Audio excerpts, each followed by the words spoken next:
Olá, começamos mais um AlfaCast, o podcast do AlfaJuris. Inicialmente, deixo meus agradecimentos à editora e livraria De Plácido, aqui de BH, à Câmara de Conciliação, Mediação e Arbitragem, também aqui de Belo Horizonte, ao IDPJus do Rio de Janeiro, Instituto de Direito, Processo e Justiça, e a Minas do Sul Cafés Especiais. E o episódio de hoje, vamos tratar de um assunto extremamente relevante na área do direito de família, sobre guarda compartilhada. E o nosso convidado de hoje, que se encontra aqui em minha frente, é o professor Rodrigo da Cunha Pereira. Ele que é advogado, com atuação preponderante na área de Direito de Família e Sucessões, professor, escritor, palestrante. Ele também é doutor e mestre em Direito. É o atual presidente nacional do IBDFAM, Instituto Brasileiro de Direito de Família, autor de diversos livros, artigos e entrevistas com ênfase no direito de família. E, aliás, lançou recentemente, há alguns dias, inclusive, o Dicionário de Direito de Família e Sucessões pela editora Foco. Então, professor, agradeço muito a sua presença aqui. Para nós é uma honra, uma grande satisfação, com um profissional da sua envergadura, para tratar de um tema que é de extrema relevância, não só para os acadêmicos, advogados, os operadores do direito de uma forma geral, mas para os jurisdicionados, que têm essa possibilidade de receber algum conhecimento e que a gente possa transmitir isso de forma leve, clara, com bastante informação e esclarecimento, que é sempre muito importante para o desenvolvimento das famílias. Então, agradeço mais uma vez a sua presença aqui. Eu que agradeço, Dácio. É muito bom estar aqui, poder falar desse assunto que interessa não só a comunidade jurídica, mas também e principalmente ao jurisdicionado, ou seja, a população em geral. Porque todo mundo tem família. Quem tem família tem problema, Exato. Não tem jeito. E quem tem filho, então, quando se separa, é comum que tenha problema. Mas tudo isso é para evitar problema. Então, daí a importância desse assunto, né, guarda compartilhada, que é do meu particular interesse. Que ótimo, a gente fica muito feliz. Agradeço também a Carol aqui, sempre comigo, Carolina Freitas, colega advogada também, professora, palestrante, e que a gente possa receber. Para mim é sempre um privilégio, para a gente, aliás, é um privilégio que a gente sempre recebe conhecimento aqui em primeira mão, das pessoas que nos brindam aqui com a presença, e essa é uma temática de muita relevância. Nós, como advogados aqui, e com uma atuação também na área de família, assim, pelo menos eu noto uma questão, muitas vezes, a questão jurídica, em tese, em princípio, ela não se apresenta com tanta complexidade, salvo as suas exceções, mas as questões comportamentais, afetivas, emocionais, elas realmente geram uma complexidade e uma angústia muito grande nessas questões relacionadas ao direito de família. E essa angústia pode diminuir, Dácio, quando a gente consegue entender que o sujeito de direito é um sujeito de desejo e tem uma subjetividade que perpassa aí o tempo todo, né? Então, entender isso, um profissional do direito de família, é importante que ele entenda isso, né? Porque quando os clientes chegam para nós, no nosso escritório, melhor, na nossa clínica do direito, porque o escritório de direito de família Exato. É uma clínica, né, do direito, a gente faz isso, é entender que o que tem por detrás, né? E entender também por que as pessoas brigam tanto, né? Por que brigar? Porque se pensar verdadeiramente no interesse dos filhos, né, Carolina, as pessoas não vão brigar, porque essa briga não é boa para os filhos, né? Mas, às vezes, isso é inconsciente, né? Mas, então, é importante que nós, profissionais, tenhamos essa consciência, e a chave de ouro de um divórcio, por exemplo, é instalar um campo neutro para os filhos, né? E aí entra essa história da guarda, que foi historicamente sempre uma questão de poder. A guarda é minha, é sua. Historicamente era só das mulheres. Acreditava-se, e ainda acredito, a grande parte da população, que quem sabe criar filho é a mãe, né? Isso é um grande equívoco, né? Mas isso é um discurso que vem camuflado com o discurso do poder. A guarda é minha. E aí vem a guarda compartilhada e quebra essa estrutura de poder. A guarda não é minha nem sua, é nossa. Então, isso por si só já é uma mudança significativa, né? Com certeza. E eu acho que para o jurisdicionado, né, para a sociedade receber essa novidade, à época, foi como o senhor falou, é um choque muito grande. Porque é uma questão cultural, realmente, a partir do momento em que posições de pai e mãe, de marido e mulher, eles saem da posição de pai e mãe e tem uma disputa. E há uma disputa de um interesse, muitas das vezes, né, em atingir o outro, talvez de forma inconsciente, e essa disputa acaba afetando diretamente os filhos. E o que as pessoas não sabem é que isso faz muito mal para os filhos, essa briga não tem ganhador, né? Só tem perdedor. Mas a ideia da guarda compartilhada, ela vem diluir isso um pouco e, na verdade, nós então estamos ainda no Brasil implementando essa cultura da guarda compartilhada, né? É igual a gente falar da cultura da mediação, né? Assim, do espírito da mediação, o espírito da guarda compartilhada. Inicialmente, como você bem lembrou, tinha muita resistência, não só do jurisdicionado, mas dos juízes. Eu me lembro que eu fui um dos primeiros a tentar homologar um acordo de divórcio onde se falava de guarda compartilhada. O juiz falou, não, isso aqui não pode. Quer dizer, ainda bem que o tempo já passou e hoje já não é mais assim. Mas isso é tão difícil que a primeira lei da guarda compartilhada foi dizendo assim, a guarda será compartilhada sempre que possível. Nunca era possível. E aí tivemos que fazer outra lei e aí a guarda compartilhada tornou-se obrigatória. E aí surgem várias dúvidas. Bom, e é importante falar também que as mulheres, quando chegam lá no meu escritório, falam, esse negócio de guarda compartilhada eu não quero. Eu fico pensando, bom, a guarda compartilhada ela é importante principalmente para as mulheres, porque é para dividir responsabilidade. Porque o pai, em geral, o homem, em geral, encosta na mãe para criar filho. Então, a mulher tem que ficar esperta e tem que querer a guarda compartilhada. Exatamente. É muito curioso essa questão que o senhor colocou dessa própria evolução também. À época, eu me recordo que eu tive tive uma cliente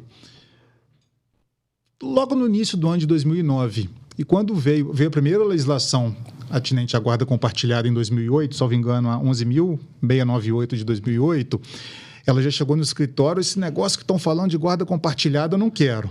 Então, eu tive que conversar, explicar e entrar para esse lado comportamental, psicológico, sem ser psicólogo, a gente sempre dá um pitaco também, né? E, enfim, e aí o tempo foi passando, depois eu acompanhei quando começou aquele projeto de lei da Câmara, eu acho que à época...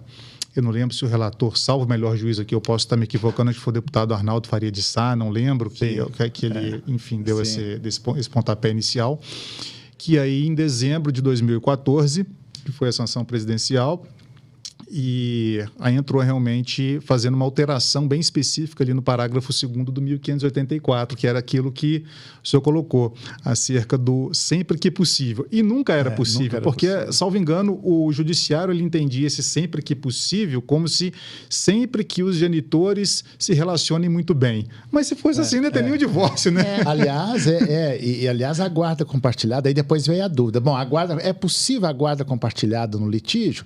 Bom, ela é exatamente para o litígio, porque quando é no consenso, não precisa nem de nome, nem precisa de guarda compartilhada. Exato. Mas quando diziam isso, você vê claramente que é a resistência pelo novo, né? E aí a arte sempre nos ensina, né? Caetano Veloso, assim, afasta o que não conheço, o que vem de outro sonho feliz de cidade, porque é o avesso do avesso do avesso. Então, tudo que é novo apavora, né? E a mente apavora, que não é mesmo velho.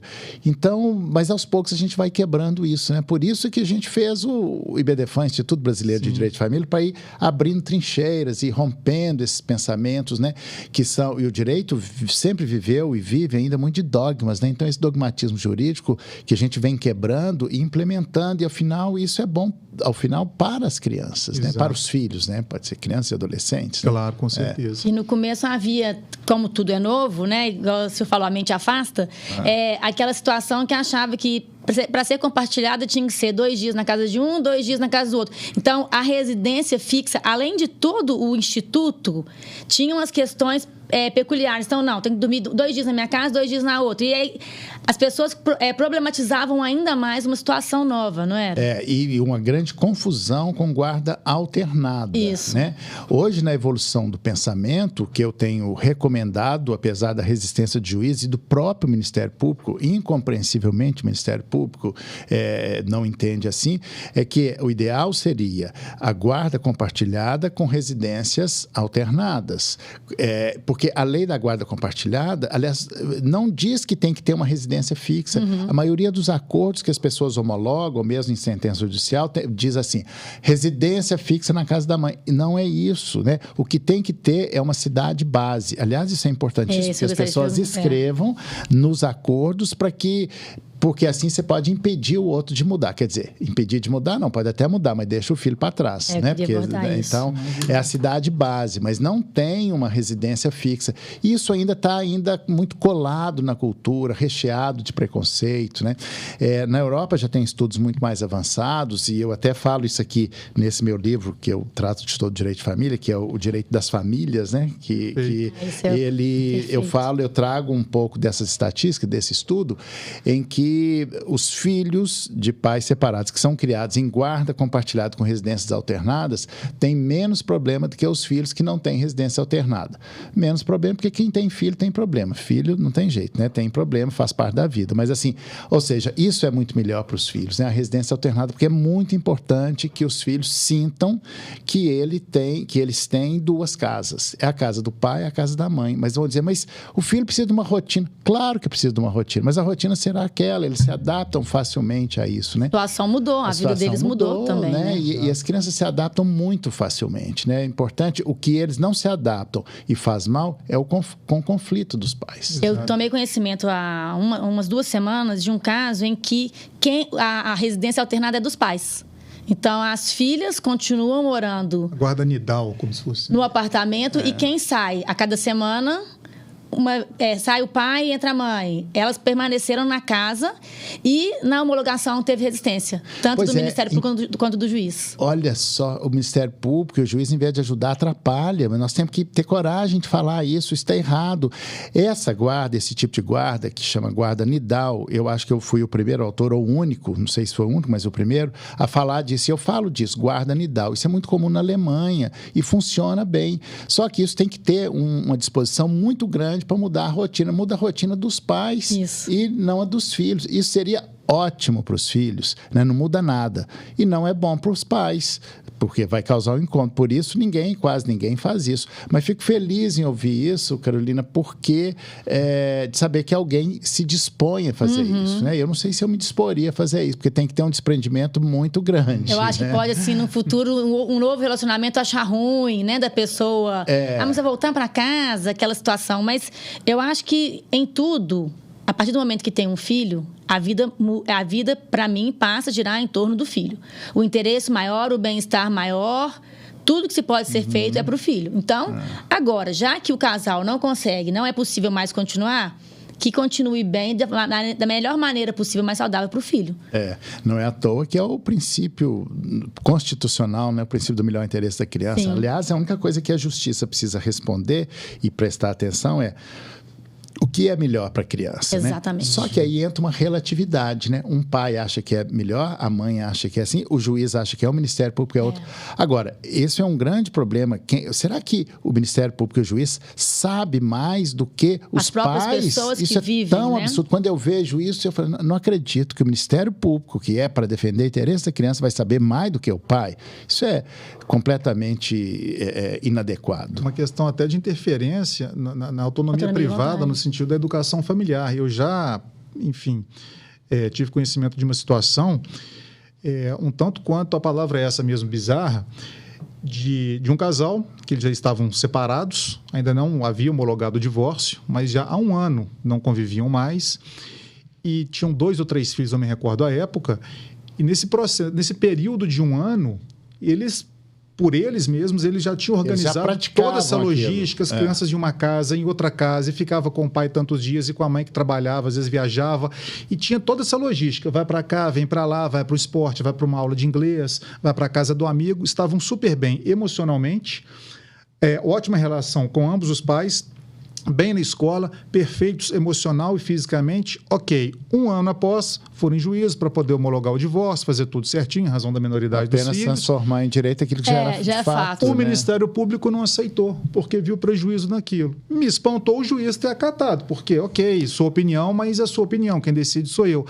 Então, qual a lógica disso se está funcionando? Onde já há uma regulação dos particulares, não há necessidade do Estado interferir. Mas... aliás, tem um artigo 1513 do Código Civil que fala, né? É defeso ao Estado interferir nas questões de família, né? Alguma coisa, não me lembro exatamente o texto.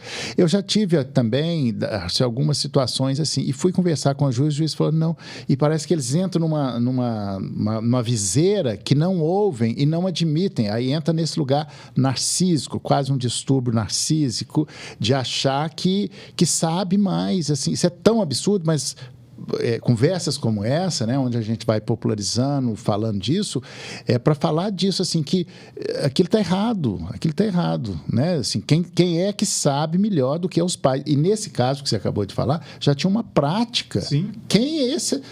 Olha só como é que eles estão fazendo mal para as crianças, como é que o juiz e o Estado querendo interferir, em vez de ajudar, está atrapalhando. Porque, né? A parte técnica é uma coisa... de conhecimento deles que não se discute, mas, por outro lado, essa técnica vai ser implementada numa situação de fato, de direito e que resguarda o melhor interesse. Assim que começou também, eu tenho uma amiga, a Cristiane Fará, e ela pediu para fazer uma audiência. No dia ela tinha uma outra, ela teve que fazer uma viagem, e eu fui, e era uma audiência de divórcio, na mesma situação do Darcio. Já tinham se divorciado, não moravam, obviamente, né? Desculpa, não moravam mais juntos, e tinham sido, já tinha sido regularizada a guarda. Era só uma homologação. O casal chegou ótimo. A mulher, né, o marido, a mulher, iniciou a audiência. Quando passou para a parte da guarda, o Ministério Público não aceitou, eles saíram de lá brigados. E aí, como que eu falava para minha amiga que eu fui fazer a audiência dela, que era uma audiência consensual, e que eu ia ser morta pelos clientes dela, porque eu não consegui fazer, porque eles não aceitaram. Isso foi bem no começo, muito... Eu, se fosse esses pais, não aceitaria, porque imagina que invasão de privacidade, né? E hoje a grande questão do direito de família é a autonomia, a valorização da autonomia privada, né? E a grande questão do direito de família é qual o limite de intervenção do Estado na vida privada do cidadão. Isso é uma intervenção em excesso, né? Então, isso é completamente inadequado.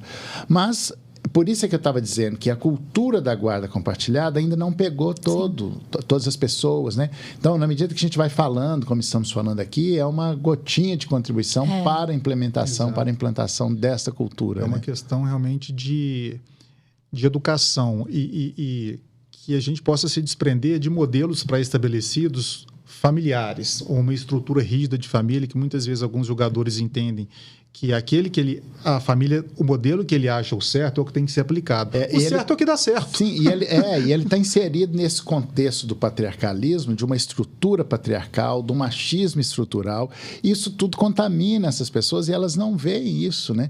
Então, é isso que você bem falou, Dácio. Assim, cada caso é um caso, né? Direito de família, cada caso é um caso. O que é melhor? Tem que ver ali no caso. Para uns funciona, para outros não. Mas quem é que sabe dizer isso melhor do que os pais, né? Até porque os ajustes, independentemente de uma decisão judicial, aquilo se perde no tempo, porque as pessoas evoluem, trabalham em um lugar, ganham mais, ganham menos, os filhos crescem, o comportamento se modifica e aquilo inevitavelmente vai se transformando com o tempo. Obviamente, a gente tem que dar o primeiro pontapé, o pontapé inicial positivo, para que essa transformação seja mais rápida e com possibilidade realmente de êxito. Mas aí fica a pergunta, bom, mas o que é a guarda compartilhada? Né? A guarda compartilhada é compartilhar o cotidiano da criança. O ideal é que os pais convivam o máximo possível com os filhos, só que na separação não convivem mais, vão ter que reorganizar aquilo, né? A lei fala de um tempo equilibrado de convívio, né? Então, em geral, como é que as pessoas fazem? Finais de semana alternados, mas já começa, por exemplo, sexta, sábado, domingo, pega na sexta na escola, devolve na segunda na escola. Só aí já tem 3 noites. E dorme 1 ou 2 vezes por semana, de forma que ao final um vai ficar com 15, outro com 16, 14, né? Mais ou menos equilibrado. Não precisa ser uma contabilidade rígida, né? Até porque se for assim, tem mês que tem 31 dias, então vai ser 15 dias, 15 é outra dias briga, né? É outra briga. Briga. Então não é assim, mas é participar do cotidiano. E é muito importante que se participe do cotidiano, porque a educação de criança se faz no cotidiano, né? Mas tem, porque só no final de semana, o pai, em geral, o pai, dentro dessa estrutura patriarcal, ele vira recriador, né? Fica com a parte boa e tal. Exato. Então, e assim, às vezes as pessoas procuram, elas acham que a guarda compartilhada é exceção e elas querem a guarda exclusiva sem ter o conhecimento, porque é um leigo que vem, ouviu falar. E aí vem exatamente o que o senhor falou, a questão dos finais de semana alternados. E aí eu, na minha visão, eu fico pensando, a pessoa convivia todos os dias com o filho, de repente... final de semana alternado, tem muitos pais que não aceitam, que não falam que não conseguem, que não podem ficar com os filhos no final de uma terça para quarta, alguma coisa no meio da semana. Eles não participam. Assim, quando as mulheres também... Tem um caso recente em que a mulher é que predomina, que na verdade, eles colocaram como residência fixa na casa do pai. E aí, não posso pegar durante a semana, não tenho condição. E aí, vira parte do recreador. E aí não convive, não participa, não entende o filho e vai soltando. E é uma pena, né? É uma lamentável. pena, lamentável. Agora, às vezes não pode dormir, porque... Como cada caso é um caso, tem gente que trabalha à noite, por exemplo, trabalha em outra cidade, então tem que ir adaptando, né? Tem que ir adaptando. Sim, mas assim, não pode buscar, leva na escola, leva e busca aquele trajeto de levar na escola, buscar na escola precioso, ali, já é precioso, né? Mas aí vem aquelas pessoas que estão num conflito de casal e começam, então eles passam para o filho, porque... Levava antes para a escola, não levava? Buscava antes da escola. Não tem a boa vontade. Eu vejo assim, não pensa no filho. É um aspecto egoísta. Eu vou resolver a minha vida, então já separou. Meus amigos funcionam dessa forma, minhas amigas funcionam dessa forma. Porque eu vejo que a motivação para esse esforço, entre aspas, porque, na verdade... Né, para quem é pai, mãe, sabe que é muito mais uma dádiva do que um esforço. Mas vamos lá, vamos colocar no nosso dia a dia, no senso comum, um esforço. Muitas vezes esse esforço ele é motivado inicialmente por uma relação de conjugalidade, quando na verdade deveria ser por uma relação de parentalidade. O casal conjugal se separa, mas o casal parental permanece. Então, toda a motivação que você faz pelo seu filho, na constância ou não de um relacionamento, seja ele qual for, deve ser movido pela parentalidade do que pela conjugalidade. E esse ponto que o senhor colocou muito interessante, professor, dessa questão da divisão da responsabilização, porque aquele sentimento psicológico, penso eu aqui, num pai ou em uma mãe, que, poxa, eu tenho uma participação ativa na definição, nas decisões atinentes ao atendimento médico, mudança ou não de escola, ir numa reunião da escola de futebol.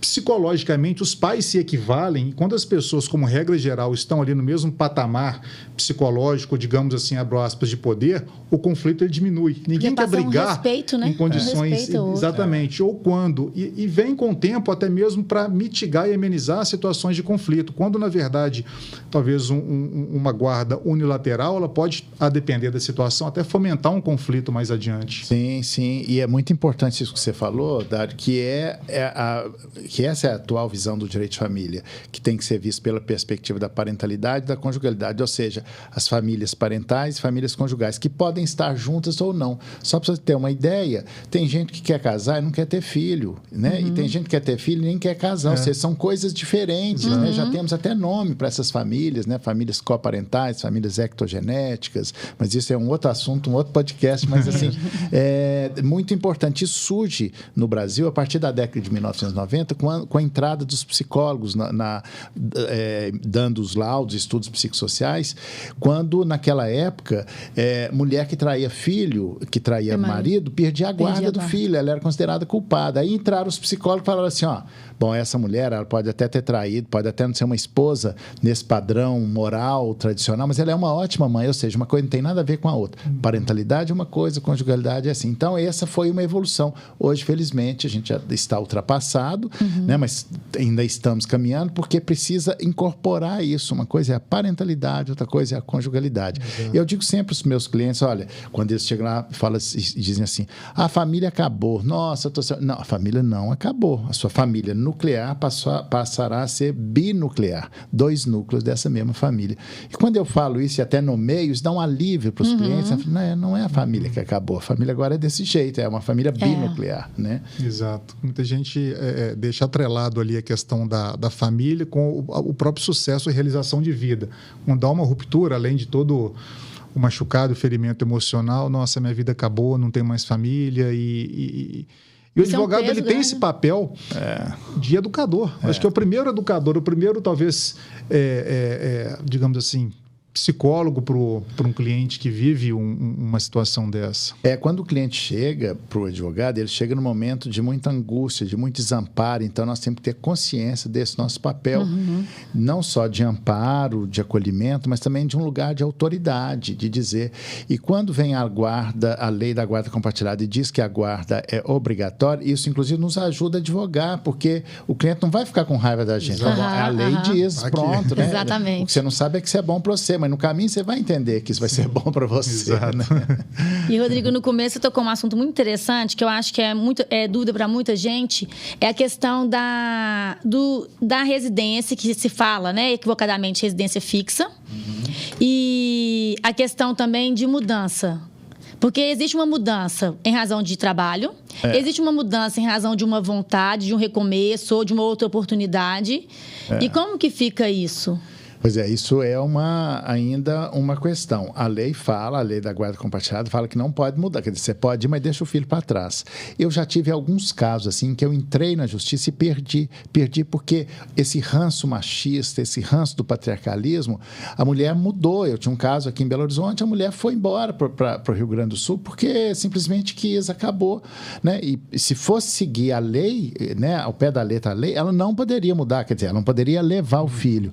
Mas como o filho tinha 5 anos, todo mundo fala, mas quem sabe, aí entra o preconceito, quem sabe criar filho é só o homem, é só a mulher, né? E outro preconceito bastante, e que está ainda muito arraigado, é que assim, o filho só vai poder dormir com o pai depois de 3 anos de idade. Tem juiz que ainda acha isso. Eu tive vários problemas, assim, olha que absurdo. E tem pai que ele é que troca a fralda, ele faz tudo, só não dá mamar no peito, mas dá mamar na mamadeira, né?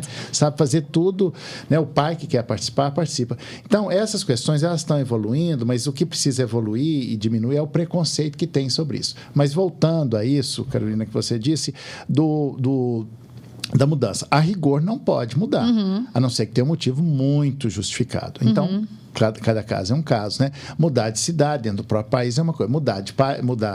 Aí as pessoas vão e instala o processo lá e acaba ganhando o processo. Na prática, isso acontece muito. Mudar de país é diferente, porque precisa de autorização judicial, precisa do outro, ele não autoriza, então a discussão fica melhor. Dificilmente irá. Eu já tive vários casos assim, e aí depois as pessoas até mudam de ideia. Mas vai depender muito da interpretação do juiz, embora a lei seja clara, né? Mas todo mundo fala, a lei é clara, né? Mas tem 1000 interpretações.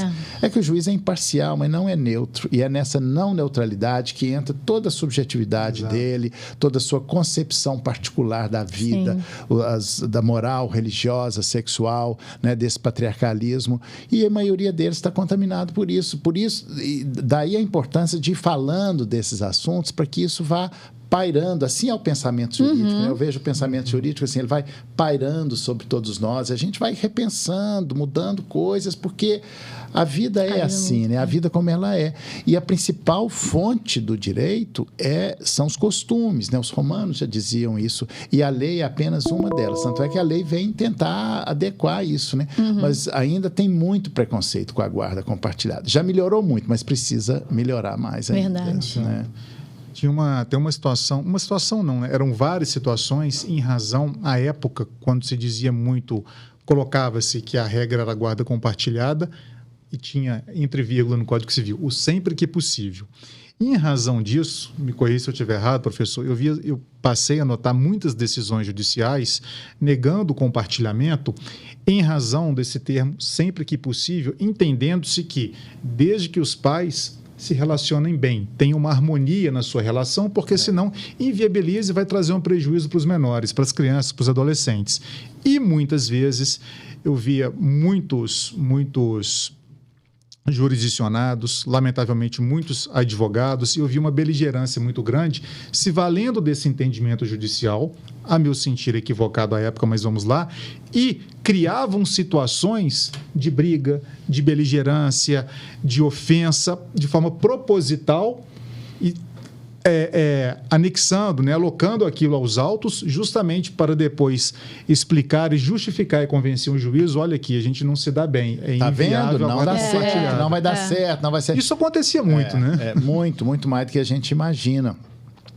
Mas na medida que os juízes vão mudando, né, o seu pensamento, eles começam a aplicar isso. E eu noto pelas decisões, inclusive várias que eu trago aqui nesse meu livro, que isso tem mudado, sabe? Isso é bom ver o direito evoluir assim, né?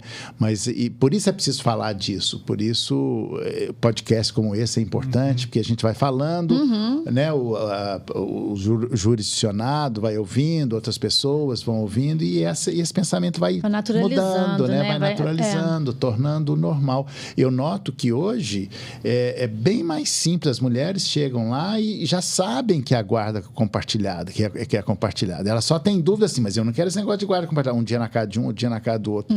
Né? Eu acho que a maioria esse sistema não funciona, realmente não funciona. Né? Mas finais de semana alternados, estabelecer uma rotina para a criança. Tem alguns que é uma semana com outra, mas a maioria finais de semana alternados e 1 ou 2 dias na casa, né? Vai alternando a casa. Por isso eu digo, guarda compartilhada com residências alternadas. Esse é o ideal que nós estamos caminhando para lá. E ainda que não chegue, desculpa, Carol, só para não perder o fio da meada aqui, ainda que não chegue, ou que estejamos caminhando, mas talvez a simples consciência de alguns dos genitores de que ele não é um mero espectador ou fiscalizador da vida do filho, mas pelo compartilhamento ele tem uma participação direta e constante e relevante, eu acho que já dá um acalento que qualquer discórdia ela é extremamente amenizada a partir daí. Eu tive uma situação, até comentei acho que num podcast que a gente fez aqui sobre mediação, e quando a gente muda algumas palavrinhas, parece mágica. Eu já tive... enfim, uma cliente, uma ocasião de alguns anos no escritório, e acabou que não foi preciso litígio nenhum, fiz um acordo de cavalheiro, de aperto de mão com outro advogado realmente, então foi uma coisa bem legal, bem saudável para a gente. E eu mudei 2 palavrinhas, olha só, a lei quer falar uma coisa, mas ela usa o termo jurídico. A gente não vai falar aqui de guarda compartilhada, nós vamos falar de cuidados compartilhados, que é essa a intenção, e nem de visitação, vamos falar de convívio. Então foram 2 palavrinhas mágicas que eles se sentiram, realmente eu não vou visitar, eu não sou um mero visitante, mas eu sou alguém que convive. Então o foco saía dos pais e ia para a criança. Opa, meu filho tem direito a conviver comigo, e não eu de visitá-lo. E ninguém vai ser guardião, detentor de poder nenhum, nós vamos ser cuidadores para um bem comum. Então, acho que o foco muda um pouquinho, mas realmente tem um sentido, parece simples, mas não é. Pois é, isso que você falou, né? Eu vou invocar a psicanálise, né? As palavras têm significado e significante. Então, quando você muda, você ressignifica. Ou, falando popularmente, as palavras têm força e poder. Isso. Muda completamente quando você fala assim, ao invés de visitar, é conviver. Um pai jamais deveria usar essa expressão visitar. O pai deve se recusar a visitar o filho. Ele é convivente com seu filho. Visita é alguém distante, porque visita traz consigo esse significante de frieza, de formalidade, né? E olha só como é que as palavras são importantes, né? Quando você usa, em outros exemplos, né? Por exemplo, ao invés de usar interdição, você usa curatela, não se interdita pessoas, não se interdita direitos. Concubinato, ao invés de usar concubinato, usar famílias simultâneas, né? Você vai tirando a carga de preconceito. Foi o que aconteceu em 1977 com a lei do divórcio, que mudou a expressão desquite para separação judicial, para ajudar a desestigmatizar. Sim. E assim várias outras expressões. Uma delas, muito relevante, que a gente inventou, que foi famílias ou relações homoafetivas. Quando você falava relação homossexual era uma coisa, quando você fala relação homoafetiva, você dá uma suavizada, você vai dando uma certa naturalizada naquilo. Então, as palavras são muito importantes. Isso que você falou, eu acho que nós, profissionais, temos que ter o maior cuidado com o uso das palavras, né? Não usar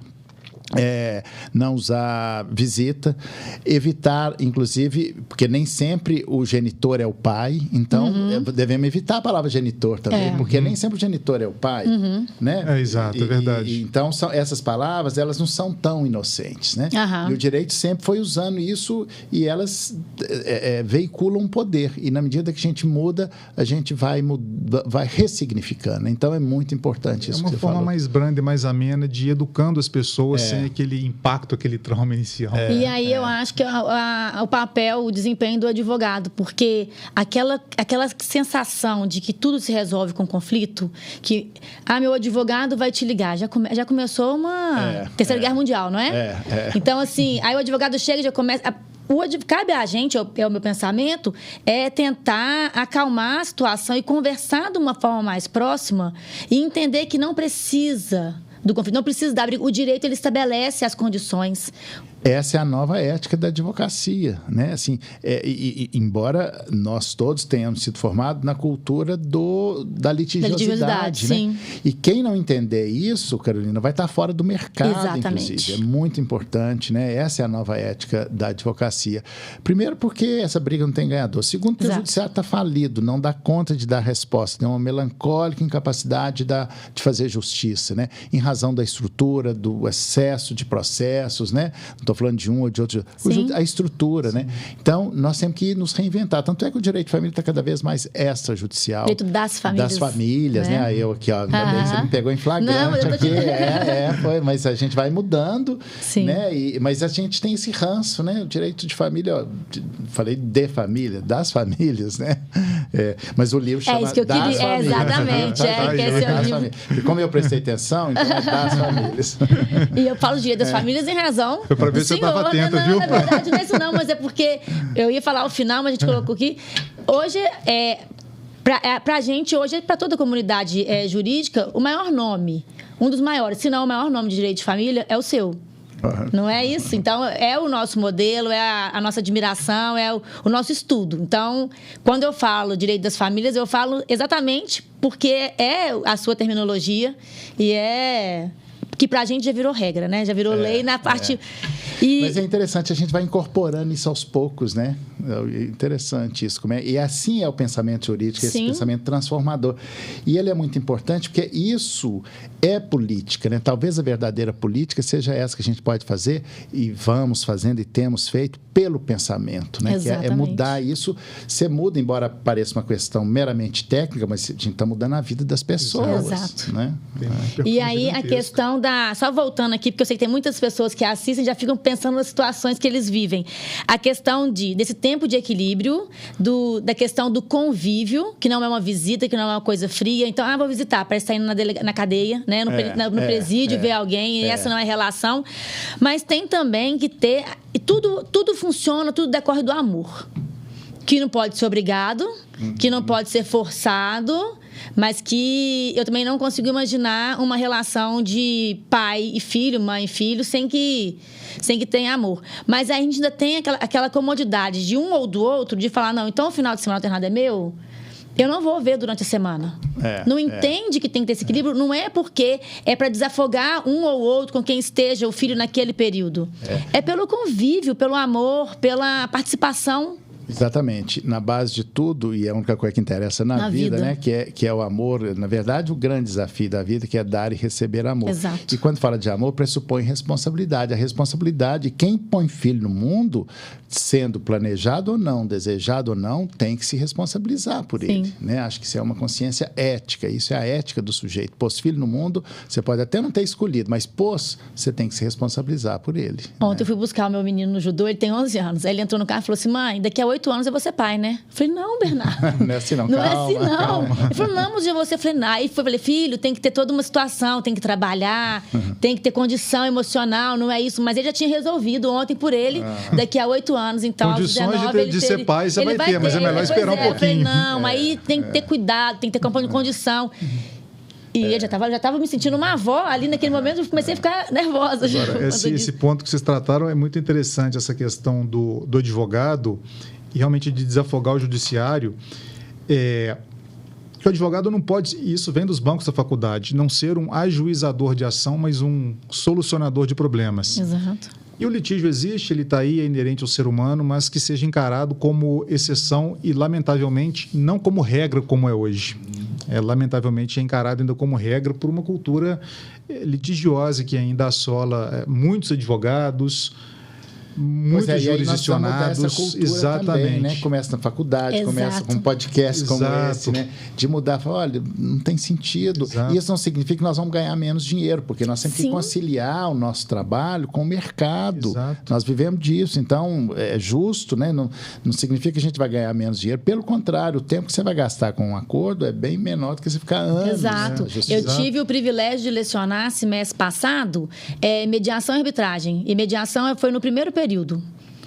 Então, aqueles alunos que estavam chegando achando que eles iam vir de cara, já processo, briga e sustentação oral, aí a gente começou com outro viés. Então, eu acho que tem que ter esse reforço nas faculdades, nas universidades, e entender exatamente isso. Se eu posso ganhar X durante 10 anos, 7 anos, mas eu posso ganhar o mesmo X em 6 meses... Ou ainda que seja menos, né? Exatamente. Ou seja, se for fazer a conta, você vai ganhar mais. Proporcionalmente ganha mais.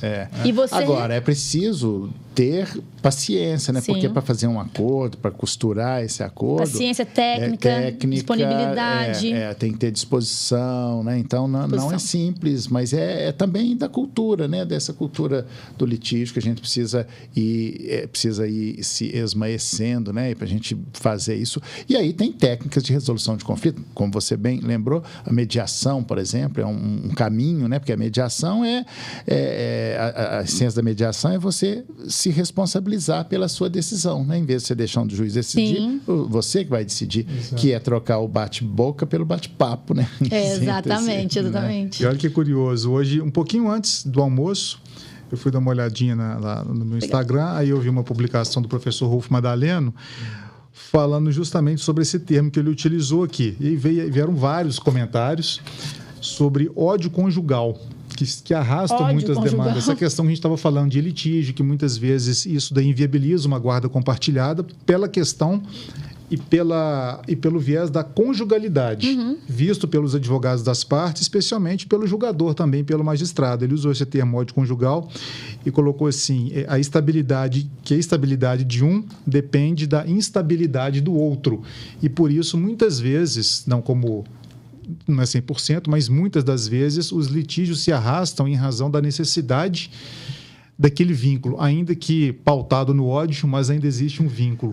O ódio une mais do que o amor, né? Dizia o Rubem Alves. E eu diria psicanaliticamente que o litígio, a estrutura do litígio é uma estrutura de gozo. O gozo é uma expressão psicanalítica que eu até falo nesse livro aqui também, que é esse misto do prazer e do sofrimento, né? Então, as pessoas estão ali naquela nhaca, né? Naquele dia a dia que não sabe por quê, mas aquilo faz tanto mal. Eu já tive tanto, eu advogo há 40 anos, né? Acho que vocês não eram nem nascidos ainda. Então, eu já vi muita coisa, já vi gente morrer no meio do caminho, ter câncer, o câncer voltar, quer dizer, isso daí eu sempre fico batendo nessa tecla, né, da importância da não litigiosidade, porque isso faz muito mal. O gozo, como diz o próprio Lacan, é mortífero, né, ele é em direção à morte, né, isso que o Rolf fala em outras palavras, né, mas é impressionante como é que as pessoas usam, aí usam de tudo, né, e usam os filhos se tornam moeda de troca do fim da conjugalidade. É lamentável isso, né? E não vê o mal que está fazendo. Inclusive,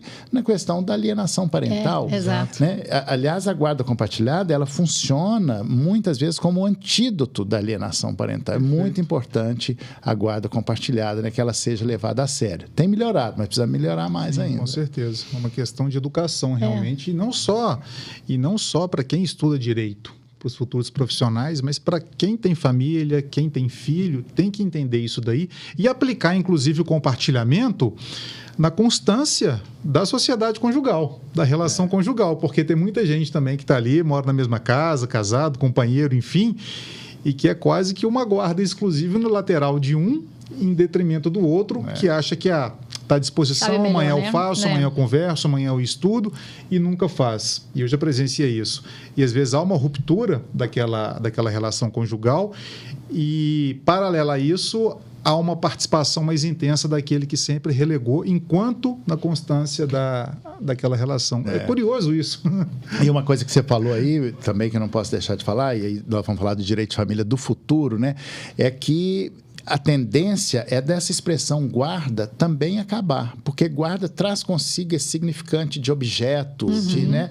Tanto que nós temos, o IBDFAN tem um projeto de lei, que é o Estatuto das Famílias, que a gente já tinha acabado com a expressão guarda, era só convivência. Você falou disso agora há pouco, né? E agora, essa semana, não sei se vocês viram, foi nomeado o ministro Salomão para ser o relator, né? O coordenador, o organizador da reforma do Código Civil, que fez 20 anos, tem algumas coisas que ficaram defasadas, nós estamos entrando para substituir. Então, espero que em breve, não no futuro muito longo, que a gente não tenha mais essa expressão guarda, que seja isso que você falou, é convívio. E isso você já muda essa palavra, você ressignifica. Completamente. Então, enquanto não vem, vamos implantando a cultura da guarda compartilhada. Mas nada impede que a gente já comece a usar nas nossas petições e nas nossas conversas com clientes e colegas, a gente já comece a alterar. Porque quando mudar, você levanta a mão e fala, já falava antes. Pois é, porque, na verdade, isso é uma decorrência do poder familiar, né? Do pátrio-poder, poder familiar, que também vai ser mudada a expressão. Não é o poder familiar, né? É a autoridade parental. Então, são palavras aí que começam a incorporar, até já uso aqui nos meus livros, mas, assim, em breve nós teremos dispositivos de lei já com essas novas expressões. E aí vai mudando, vai ajudando a isso. Tudo isso em nome do melhor interesse da criança e do adolescente, né? Excelente. O senhor colocou aqui esse termo de a família do futuro. Como que essa questão do compartilhamento entra nessa questão da família do futuro? Estou falando alguma bobagem aqui? Não. A família do futuro, ela vamos olhar para trás. Quem é que imaginava, 20 anos atrás, que tínhamos famílias homoafetivas, por exemplo? Há 30, 40 anos atrás, família era homem, mulher, casamento civil, religioso. Veio o divórcio, ficou mais simples, união estável, famílias homoafetivas, famílias, né, novas estruturas parentais e conjugais estão em curso, quer a gente queira ou não, goste ou não. Nós já temos, por exemplo, é uma realidade, as famílias coparentais. O que é a família coparental? São pessoas que se encontram na rede ou na vida, rede de internet, apenas para ter filho. Elas só querem formar uma família parental. Isso é uma realidade. Isso é bom para a criança? Depende do amor, da medida do amor que elas vão dar e receber, né? Então, assim, às vezes vão até ser melhor, porque ex-casal briga, essas pessoas brigam porque tem sexo no meio, sexualidade, isso começa a ficar um pouco diferente. Mas essas parcerias de paternidade, né? Eu já fiz vários contratos de geração de filho para formar essas famílias coparentais. Então, essas são as famílias, essas novas estruturas que estão chegando, né? E acho que a gente não pode olhar para isso com preconceito, né? Jamais. Nós temos que ver isso assim, olha, é um jeito de viver, assim, o que interessa tem amor ali, né? Não tem, você está prejudicando o interesse de terceiros, né? Você está, né? Acho que isso é uma... Isso é o principal, essa questão de direito de terceiros. Espera aí, se está dando certo, ok. Eu sempre falo, você não precisa concordar com tudo nem discordar de nada, mas tem que respeitar tudo e todos. Se está funcionando para o A, eu concordo, eu discordo, eu não faria ou eu faria, aí é de cada um, individualidade de cada um. Você não está matando ninguém, não está roubando ninguém, não está prejudicando terceiros, já está funcionando, ótimo. Então, acho que essa é a família que está chegando e o direito das famílias, né, tem uma grande função em ajudar a organizar isso, né? O direito de família, afinal, é uma organização das relações de afeto e as consequências patrimoniais daí decorrentes, né? Então, são novas famílias, nós não podemos ter um olhar preconceituoso sobre isso e para isso. É uma evolução natural, né? Não adianta mais ir contra essa realidade, é questão de respeitar, é o que está acontecendo, que veio acontecendo, que muitas situações não podiam aparecer, muitas pessoas viviam ali como se elas fossem escondidas para não ser... Né? Por uma questão de marginalização, inclusive. E eu posso até não gostar, mas eu não posso... Não te dá o direito de rejeitar, exatamente, né? Nós temos que separar o que é meu e o que é do outro. Pode chegar lá no escritório, a família mais diferente, inimaginável, mas conceito, se eu não posso excluir, né? Porque a história do direito de família é uma história de exclusões, né? Basta lembrar que até 1988 os filhos havidos fora do casamento eram ilegítimos. Eles existiam, mas não podiam dizer que eles existiam, né? Dentro dessa moral hipócrita, desse patriarcalismo, né? Já melhoramos muito, mas precisamos evoluir mais. Até a questão relacionada à adoção, muita gente falava, esse daqui é filho mesmo, esse aqui é filho legítimo, o outro é adotado. Ainda tinha essa distinção muito boa. essa coisa de filho... Quando fala filho legítimo, até arrepio. Né? Filho legítimo, nossa, porque a Constituição proíbe, inclusive, tornou-se uma designação discriminatória, exato, né? Então... Exato. Mas outro dia, semana passada, eu vi notícia, eu fiquei tão triste, um casal que já estava num processo assim, já estavam juntos com 2 irmãs, à época eu acho que uma estava com 4 ou 5 e a outra 6 ou 7, e ficaram 4 anos com ela naquele processo já finalmente da adoção. Eu acho que eu vi até por uma publicação do IBDFAN, salvo engano, não tenho certeza, mas eu acho que foi. E depois de 4 anos, resolveram que a gente não se adaptou bem e como se devolvessem as meninas, como se fosse assim, pegou no supermercado, estou devolvendo. E teve uma condenação. A gente falou sobre isso no penúltimo podcast. Eles foram condenados, eu acho que a 100 salários mínimos para cada garota, algo assim. Teve uma que tinha sido 3 mil e o STJ passou para 30 mil, porque simplesmente saiu um pouquinho da temática aqui, a gente falou dessa questão de filho legítimo, né? Como que era até antes da Constituição, e eu me recordei disso aqui agora. E, Rodrigo, antes, eu sei que o seu horário está super apertado, mas a gente tem que aproveitar todo esse conhecimento, que não é todo dia que a gente tem, né, Rodrigo, professor, perto da gente aqui. Hoje também tem a guarda compartilhada dos pets. Não é? Sim, que é uma situação... eu não sei se vocês viram ontem, eu não sei aonde que eu vi, mas que ajuizaram uma ação contra uma ONG e os animais, os cachorros, vão ser considerados como assistentes. Eu já tive casos de guarda compartilhada de cães, né, de um casal, 1 ou 2 casos, já tive casos de pedir... aliás, isso já entra, natural, né? Alimentos, né? Já entra lá naquela necessidade, possibilidade, qual é a necessidade, né? Alimento para os cães, tá? Então, tudo isso já é uma realidade, né? Essa é uma questão, assim, porque, afinal de contas, nós sempre tratamos no direito os animais como semoventes, né? Agora são animais não humanos, né? São sencientes, né? Porque eles têm sentimentos, então, tem até nome para a família, a família multiespécie, né? Isso é uma questão polêmica no direito, tem gente que acha que é uma família, tem gente que acha que não é, que pertence, enfim, mas teve uma evolução, inclusive na nomenclatura, na medida que você vai nomeando, renomeando, você vai ressignificando. Não sei se foi no penúltimo ou no último congresso do IBDFAN, que aí veio um palestrante e aí colocava assim, terapia para o cachorro, que é animal não humano canino. Fisioterapia, spa, eu não lembro agora, não vou lembrar, mas foi muito interessante. E aproveitando também, Rodrigo, professor, esse livro seu, fala pra gente um pouquinho, pois né? Claro. Esse livro aqui, ó, eu demorei 40 anos para escrever, porque quase 40 anos, porque eu só escrevi depois de ter uma experiência. Eu falo da teoria, mas uma teoria só tem sentido pelos resultados práticos que ele dá. Então, eu escrevi, deve ter uns 4 anos que eu lancei, ele já está na 4ª edição, e eu, falando da minha experiência, muitas editoras me chamavam para escrever, eu falava, não quero escrever, já tem tanto livro bom, tem o livro do Rolf, da Berenice, né? Tem tantos do Cristiano, do Nelson, tem tantos bons livros, não preciso escrever mais do mesmo. Depois eu entendi que eu precisava escrever, porque eu tenho uma perspectiva diferente de todos, que é a perspectiva psicanalítica. Então, aqui tem todo o conteúdo do direito de família, né? o tradicional, mas a gente vai além com essas releituras, com essa interpretação, né? Eu trago aqui conceitos de psicanálise, entendendo como é que isso é importante, como é que se interfere no nosso dia a dia. Então, eu demorei tanto tempo assim, porque eu queria amadurecer, né? E queria escrever uma coisa mais simples, porque eu sempre lembro do Carlos Drummond de Andrade, escrever é a arte de economizar palavras. Então, aqui tem todo o programa de direito de família. Bacana. E é uma coisa assim já bastante amadurecida, né? E a gente vai amadurecendo, o texto vai simplificando, né? E em cima do livro foi desenvolvido tem um curso online também de teoria e prática do direito de família. Em cima desse livro? Eu tenho esse curso que se chama Clínica do Direito, que é como eu chamo meu escritório, né? Um curso online. Depois as pessoas que quiserem saber podem seguir lá no Instagram, Rodrigo da Cunha Pereira, quem não me segue, que eu produzo muito conteúdo, falo do livro, falo do curso e tal, né? Então fica o convite aqui para a gente encontrar lá. E quem quiser mandar alguma mensagem, a gente pode conversar por lá. E é disponível pelo IBDFAN? Não, o livro é da Editora Forense, que pode ser adquirido na Editora Forense e pela Amazon. Né?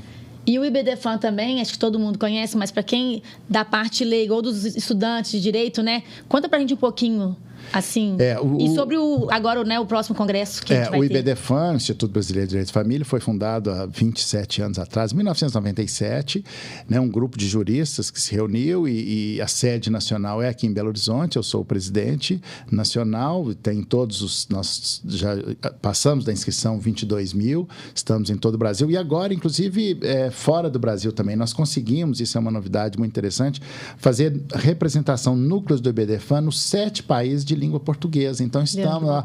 Então, nós viramos uma praga, como diz o Freud, disse isso, né? O Freud, quando ele chegou nos Estados Unidos, levando a psicanálise, falou, nossa, a psicanálise virou uma praga, eu estou aqui nos Estados Unidos. Então, nós viramos uma praga, nós estamos em todo lugar, inclusive nos 7 países de língua portuguesa. Fantástico. E o IBDFAM tem é uma instituição político-científica sem fins lucrativos, né? E fica também o convite para aqueles que quiserem participar, acesse o site e venha participar ajudar a construir, reconstruir esse novo pensamento. Nós fazemos, quem se torna sócio recebe um material riquíssimo e esse ano nós vamos fazer o 14º Congresso Brasileiro de Direito de Família, que será de 25 a 27 de outubro em Belo Horizonte. Né? Cerca de 1.000... É o maior congresso de direito de família do mundo. Tem cerca de 1.400 pessoas de todos os estados do Brasil. É um grande encontro, a grande festa do direito de família. Ficam todos convidados. A gente vai estar lá, Obrigado. com certeza, né? Imperdível. Eu fui no penúltimo. Com certeza. Bom, eu fico imensamente feliz. Acredito que a Caroline compartilha desse sentimento comigo também, da sua presença aqui, disponibilidade de tempo, de entrega de conteúdo também pela nossa proposta, pelo nosso tempo aqui. Então, foi muito enriquecedor para a gente. A gente se sente muito, muito lisonjeado, muito valorizado por essa disposição, realmente, por essa entrega, por esse compartilhamento. Para falar um pouquinho aqui do IBDFAM também, que muita gente pode acessar e ter um conhecimento agora, caso queiram se aprofundar na área do direito de família. Então, a gente fica muito feliz com a sua presença aqui, professor Rodrigo. Agradecemos imensamente. Tem um presentinho. Tem um presentinho. A gente tem um kitzinho, uma lembrança nossa aqui do nosso podcast. Agradecer também. Já ia esquecer. Não, eu não ia esquecer, não. Eu ia ter que voltar para buscar, né? É um bom truque, né? Professor, deixa eu terminar de ver aí primeiro. Tem o café do nosso... Olha. Tem o livro do Dárcio. E... tem um cafezinho aí também, que é de um amigo que está apoiando nosso podcast também, bem artesanal, muito gostoso. É esse que eu tomei aqui? Muito bom. Lá em casa todo dia agora eu como ele de manhã cedinho. Chegar, vou ter que esconder, senão alguém vai chegar lá em casa. Isso é complicado. Vamos tomar. E queria agradecer muito, professor, porque é uma honra para a gente, é um aprendizado, a sua disponibilidade de vir aqui dessa agenda lotada. Então, um privilégio muito grande, né, Dárcio? Claro, eu acho que hoje a gente está em festa aqui. Agradecer especialmente a Lúcia Freitas, a minha tia, que foi essa ponte, porque quando a gente pensou em direito de família, professor Rodrigo. E aí, na mesma hora, a Lúcia teve uma boa vontade. Então, agradecer a ela, agradecer ao senhor, porque hoje a gente está dando um grande passo para a gente, para quem nos assiste. Claro. E para a coletividade, que eu falo no sentido de trazer esse conhecimento, de ampliar, de disseminar, de simplificar. Porque eu acho que onde tem amor e onde tem simplicidade, as coisas fluem de uma maneira melhor. Relacionamento humano é muito difícil.